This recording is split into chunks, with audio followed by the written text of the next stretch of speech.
Question. If I was to drop this ball right now, would it continue to keep bouncing forever and ever, or would it bounce a few times and then come to a stop? Obviously, we all know that it would bounce a few times and then come to a stop. Now, why is that?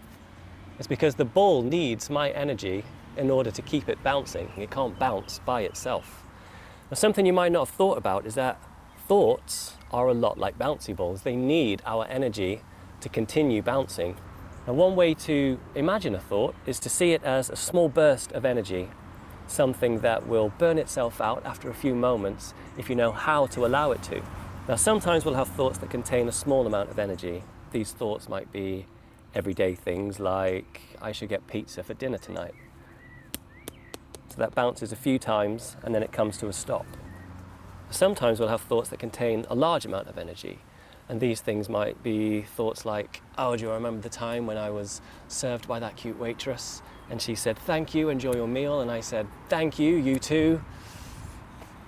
So these thoughts bounce much higher and takes longer for it to burn itself out and come to a stop. Now, what we tend to do with these high energy thoughts is that instead of allowing them to burn themselves out, we will pick it right back up and continue bouncing it. Now, these thoughts might also be self-beliefs, things like I'm stupid, I'm too thin, I'm too fat, I'm too ugly, I don't deserve love. All of these beliefs that we have, the more we think about them, the more emotionally disrupted we feel. Now, the practice is, if you want to experience more peace of mind in everyday life, is to notice when you are feeding all of your energy into these thoughts and take that energy consciously and bring it into your breath and into your senses and into the present moment. So let's see what that looks like. So I have that thought come into my mind from out of nowhere, that memory of the embarrassing thing that happened. Oh, I said that embarrassing thing. I'm going to end up dying alone. Nobody wants to be with someone that says such embarrassing things all the time. I'm so stupid. Stupid people don't deserve love. Stupid people don't deserve anything good happening to them. Hold on, I'm feeling terrible about myself, so I'm going to remove my energy and put it somewhere else. So I connect with the sensation of my breath going in and out. And I connect with my senses and what I can hear and see around me. I can hear the cars going past in the background. I can see a bee, a dragonfly flying around. So I connect with the present moment. And what happened with this thought as soon as I took my energy away is that it bounced itself out and came to a standstill. Now, just because I let that thought go doesn't mean that I'm never going to have that thought again. Now, it might pop up into my mind again after 30 seconds, especially if that event is quite fresh and just happened. And we have to keep bringing our attention away from these thoughts and grounding ourselves into the present moment before we can start getting that space between the thoughts.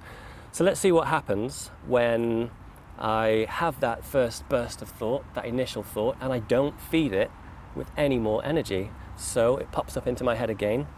Oh, I said that stupid thing. Just let it go, focus on my breath, focus on my senses. And it immediately burnt itself out and came to a stop. Now, it's important to note that this might not be enough. Sometimes we need to observe a thought and we need to explore it. We need to see it from different points of view and from different angles. We need to explore the truth, what's true and what's not. We might need to make peace with something. We might need to learn something that might help us in the future. So these thoughts can be really helpful if you allow yourself to observe them and then let them go and let them burn themselves out. So go about your day to day. Notice when you're feeling yourself being emotionally disrupted. And let that be a reminder to bring your attention into your thoughts and notice what thoughts you might have been bouncing for some time, and then bring your attention into the present moment by focusing on your breath and your senses.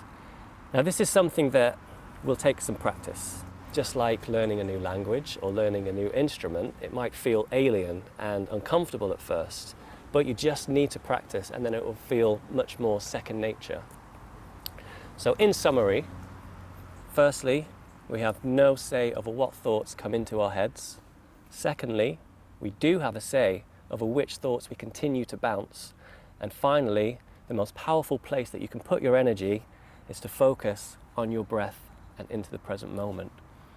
So I hope that was useful in some way, and I hope you have a good day, and I'll see you again soon.